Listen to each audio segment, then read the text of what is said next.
Pierpoint cumple 150 años.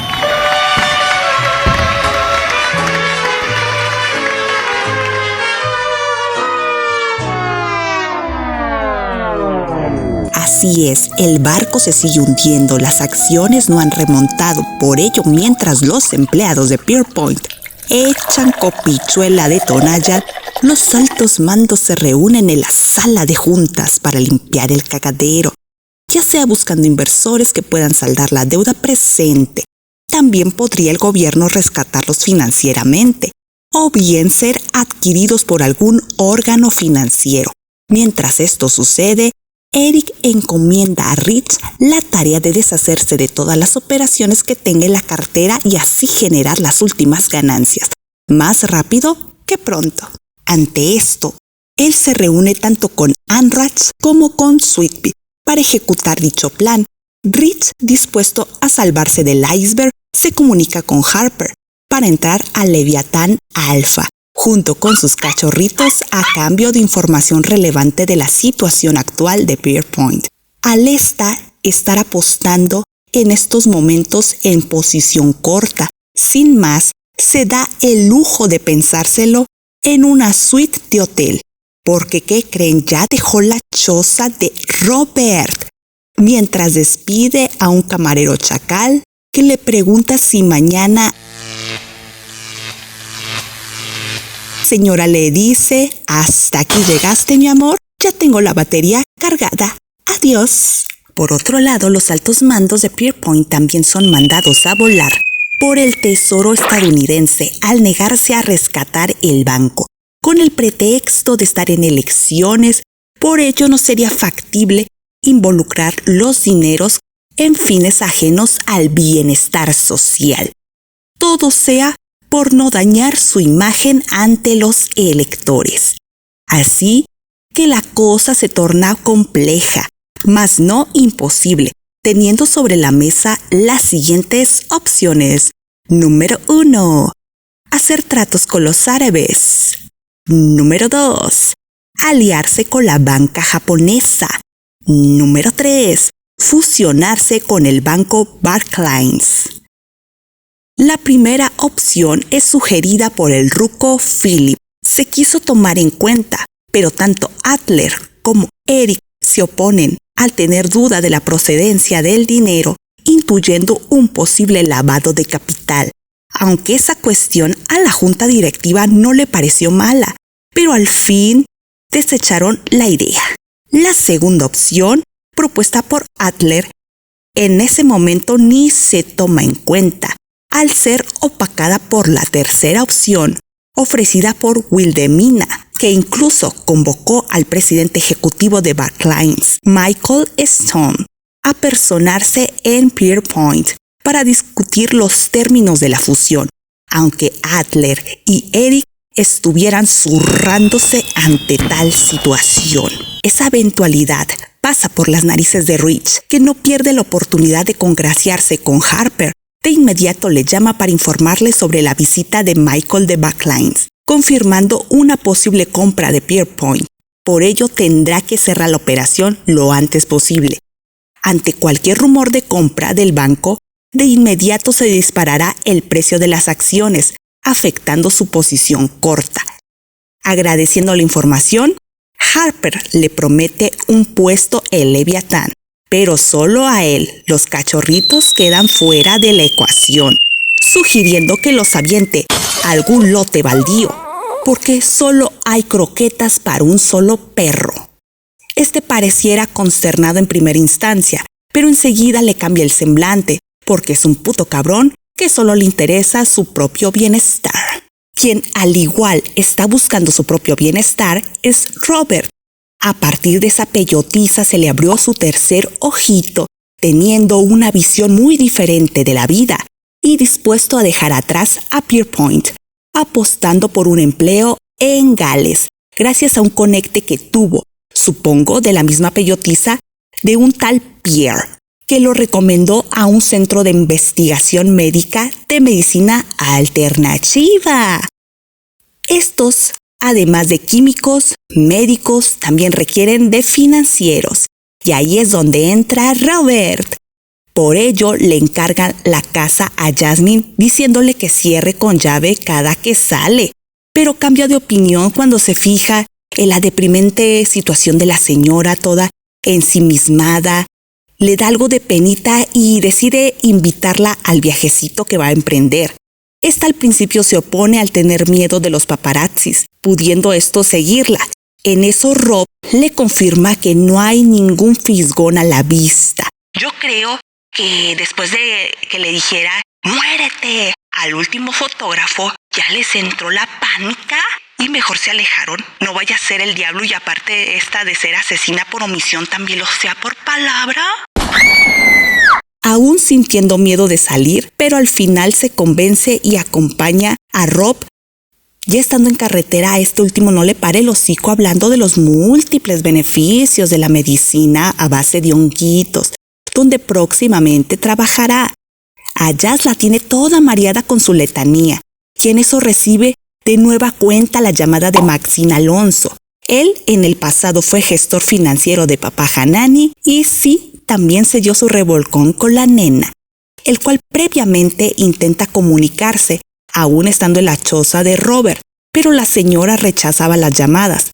Entonces, al ver la insistencia del personaje, el chaval decide darle espacio a Jasmine para que le conteste. Esta lo hace para enterarse de noticias bastante esclarecedoras sobre la complicidad entre Charles Hanani y Hanani Publishing. Esta última se prestó al contratar a las víctimas de papá Hanani, una vez que firmaban el acuerdo confidencial posterior al abuso, en puestos falsos para transversar los fondos de la nómina. Por ello, cuando Jasmine fue a las instalaciones de Hanani, una tal Rose le insistía que aceptara el trato de que la empresa cubría todos los gastos pendientes siempre y cuando saliera públicamente a aceptar la complicidad con Charles de desviar los fondos de pensión, para ellos no ser expuestos, considerando que es más fácil culpar a una socialité frívola que a una empresa que hoy por hoy pretende ser una imagen muy progresista. Y para confirmar esa versión, Maxine le envía la nómina completa de los nombres de esas víctimas. Ante esto, la Hanani ni le agradece y le cuelga, mientras el señor se queda en su pensamiento: ah, bueno, entonces chingo a mi madre. Por otro lado, Harper corre como gacela tras de Petra para informarle que no podrá sostener su posición corta ante Pierpoint debido a una posible adquisición de Backlines. Por ello sugiere tomar las ganancias y retirarse antes de que se compre el banco. Su jefita no la toma como verídica esa información, por lo tanto se aferra al riesgo-recompensa. Harper le refrenda que la compra es un hecho. En cambio, Petra sostiene que el negocio se les podría caer con la evaluación de los reguladores financieros como el gobierno hacia la compra-venta. Por ello sugiere mantener su posición. Entonces Lester le confiesa que obtuvo información privilegiada de la situación de Pierpoint justo en el baño de este. Por lo tanto, no debemos de ser tan obvias, de estar siempre del lado correcto en el negocio, siendo lo mejor sacar las ganancias presentes y retirarse. En ese momento, a Petra se le cae la matriz al saber que ha estado operando gracias a una información privilegiada. Eso le podría acarrear problemas si de pronto los reguladores financieros las empiezan a investigar y dan con que estuvieron de incógnito en Pierpoint, teniendo como evidencia las cámaras y los registros. Harper trata de tranquilizarla, insistiendo en su anterior idea, pero su jefa no lo hace y toma cartas en el asunto una vez que la despacha de su casa. Se comunica con su benefactor Otto Mosty para darle la queja de todo lo que hizo su aliada, dándonos a entender que la quiere fuera de Leviatán Alpha. ¿Acaso será un Hasta aquí llegaste, mi amor. En tanto, los niños viajeros llegan a su destino. Se instalan en un hotel tercermundista para pesar de jazz, donde tiene que soportar el pésimo servicio de dicha posada, más la comida marginal que solo satisface el paladar corriente de Rob. Y por último, tener que aguantarse las ganas de exponer a Hanani Publishing, a pesar de tener las pruebas, solo porque su abogada le sugiere no utilizarlas, como una posible revictimización a las mujeres, siendo mejor solo enfocarse en la demanda a la compañía sin meter ese asunto.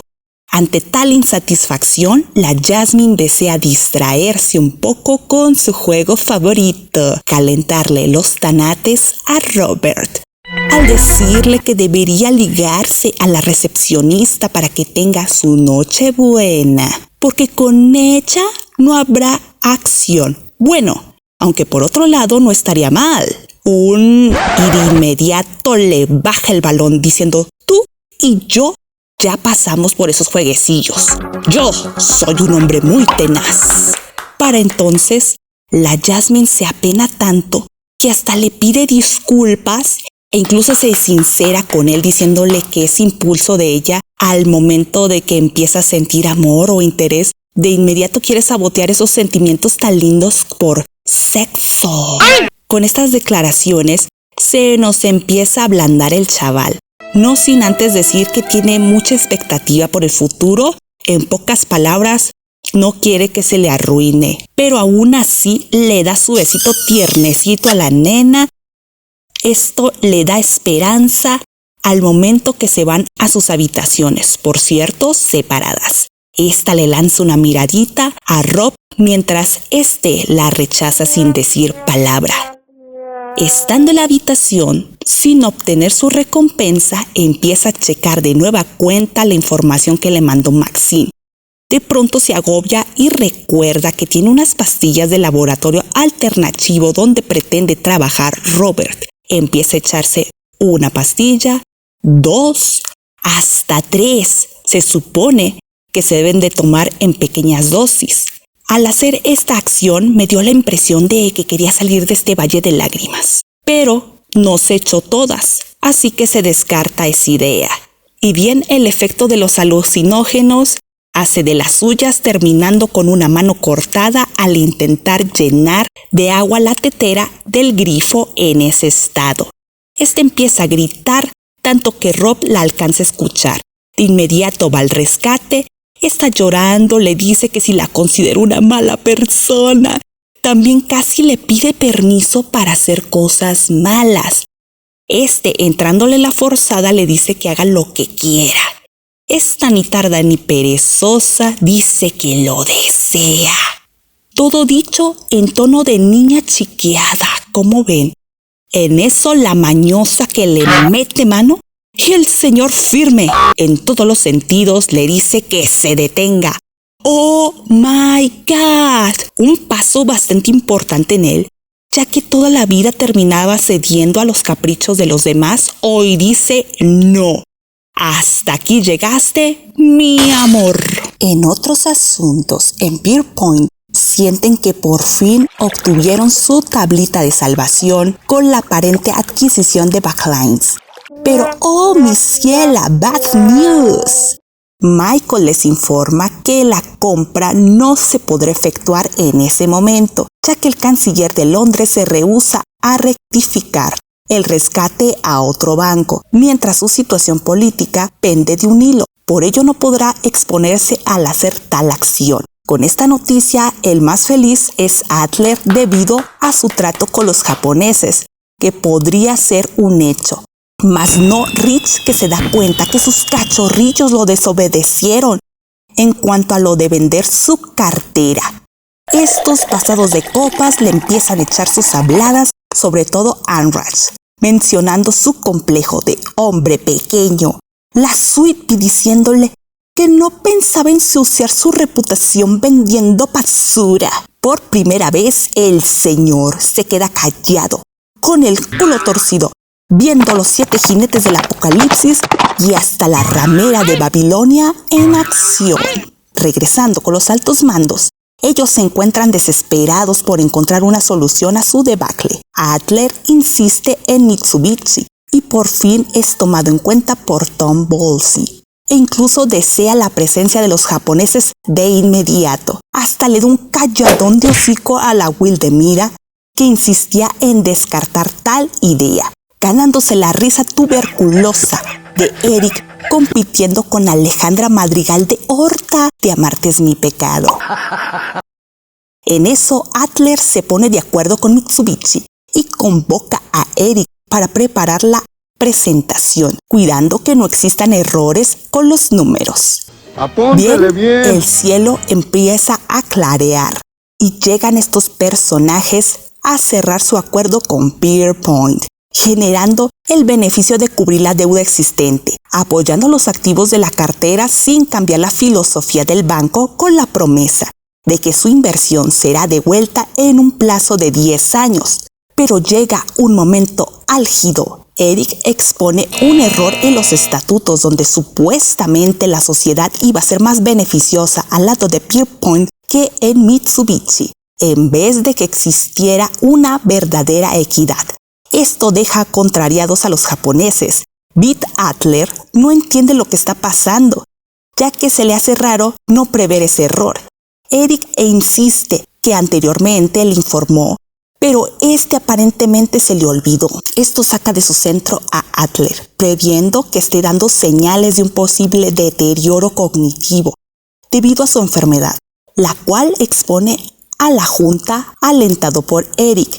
Al enterarse de esto, Tom Bowlesy suspende la reunión para enfrentar la situación, tomando la decisión de remover a Bill de su puesto, al no sentir que en esos momentos sea competente para ejercer su trabajo. Mientras tanto, en una Gales lluviosa vemos a Jasmine comunicándose con su abogada para confirmarle estar dispuesta a exponer a Hanani Publishing, valiéndole pito las víctimas. Es mucho lo que sufro, es mucho lo que lloro, o me comen ellos, o me los como yo. Pues me los como yo. Con estas fuertes palabras, cierra la conversación. En eso, Robert aparece con la novedad de que el negocio farmacéutico no se arma en Londres, ya que los opioides no son legales en ese terruño, pero sí en los United States, teniendo un puesto asegurado como jefe de desarrollo de negocios. ¡Qué obo! Parece que el futuro le pinta súper bien lejos de Pierpoint. Otro que está a segundos de estar fuera también es Bit Adler, que sigue aferrado con regresar a pesar de su enfermedad. Pero la siguiente frase de Eric le abre los ojos a la realidad. Amigos, no regreses. Quédate con tu familia. La empresa no va a sufrir tu ausencia. Este dicho le hace ver que ese supuesto desvarío nunca existió. Fue una artimaña de Eric para sacarlo del ruedo y quedarse con su puesto. De regreso a la junta directiva, se deja entrever que Adler fue el causante de adquirir esa deuda garantizada, que empeoró con la apuesta a las SG, idea principal de Wilhelmina, la cual acepta su culpa, pero la señora no tiene consecuencias. Por ello no sé si creer lo que se dijo de Adler, porque ve una mirada cómplice entre la mujer y el asiático. Pero en fin, concluyen ese tema para pasar a desechar la sociedad con Mitsubishi y optar por la idea de Philip, a apostar por los árabes. Entre ellos, Ali, el Nepo Baby, que había sido colocado en la mesa de Eric. Hoy su familia se hará cargo de la situación de Pierpoint. Fin. Penúltimo capítulo. Se nos termina la telenovela financiera, con los ambientes muy revueltos, con una Harper fuera de Leviatán. ¿O será Petra? ¿Jasmine será condenada a un matrimonio por conveniencia? ¿Rob se irá a Estados Unidos o le tumbará el evento a esta señora? Puede que el gusto temporal de Eric se transforme en disgusto, con una posible aniquilación de Pierpoint por los árabes. Y finalizamos con Rich burlándose de los empleados de Pierpoint con la frase: disfruten su infierno.